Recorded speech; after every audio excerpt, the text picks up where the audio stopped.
The most interesting thing about America is that you always have a certain percentage or a certain part, right, of America that always wants to aim at black people, that always wants to talk about how violent black people are, how they have a propensity, um, how it's woven into their DNA to be violent and such and such, right?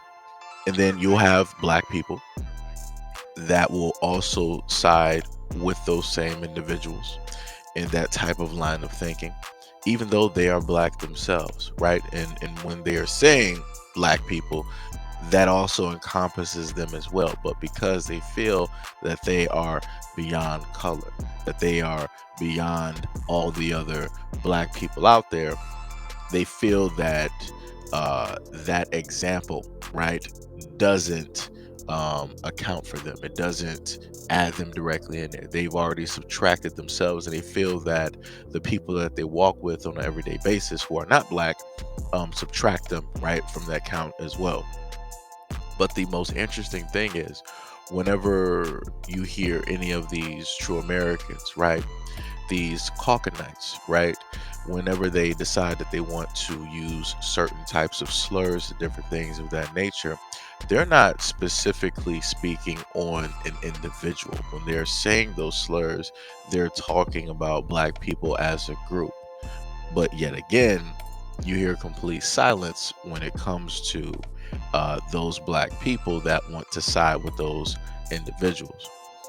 So the pictures that you see directly in front of you, right, in a sense is going with that same general sense, right?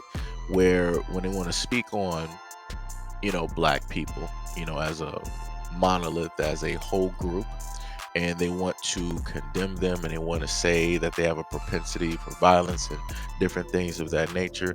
This is how I view, these stories. Now, I've done over my years of doing videos, I've done many stories showcasing the depravity that comes from a lot of the Caucanites out here and the things that they like to say, right?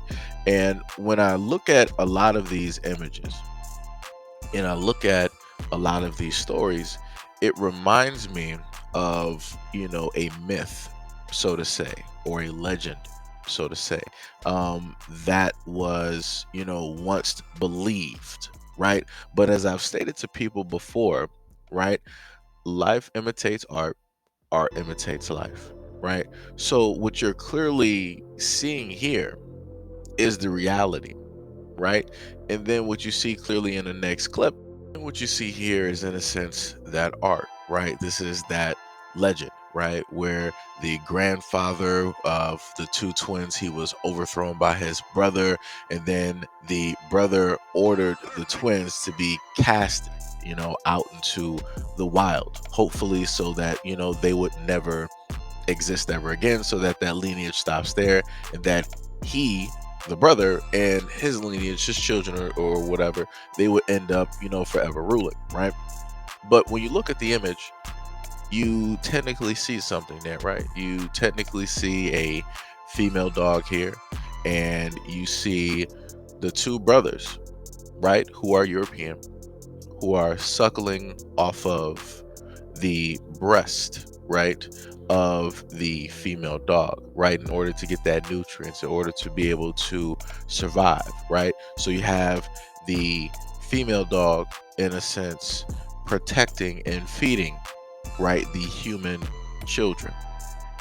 So then when you look at the art and then you go back and you look at reality and you see what a Florida man who is filming himself with a dog, and then you have another guy who is a Colorado man who built a chamber in order to have relations with his pet husky, and then tried to get his girlfriend, right, to also join directly in as well.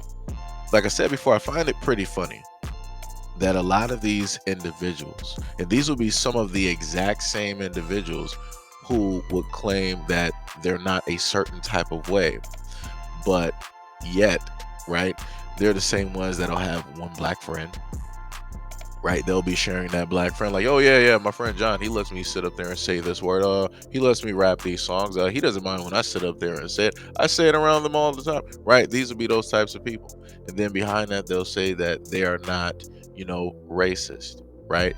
And then behind closed doors, these are the things that they like to sit up here and do. The devious nature types of things that they do with quote unquote man's best friend, right? So, like I said before, art imitates life, life imitates art. This is why I clear cut state facts over feelings, because everything that I stated is 100% facts. Art imitates life, life imitates art, as you can clearly see directly in just the few, right, of the hundreds of thousands, if not millions, right, that have been caught engaging in these types of acts. So, like I said before, 100% facts, and anything after my facts coming directly from you is just your feelings. So, if you feel a certain type of way about these stories, what it is that I'm stating, then you need to go have a conversation with your people. You need to go have a conversation with the many, many, many men. you know, that's wishing to touch on a lot of these animals, and that's also making a lot of these brothels, in order for these acts to go on over there in Europe. Just saying, if you just so happen to get mad at me in the comment section, or however you like to sit up there and do it, just remember you get mad at yourself, because at the end of the day, this is obviously stuff that you like to entertain. This is obviously stuff that you like to do. So you might just so happen to feel personally attacked. So if you want to roll up here and say that, oh, it's not all of them that do this and yada, yada, yada, and you want to generalize, look here, this might be, the specific type of guy that you're into.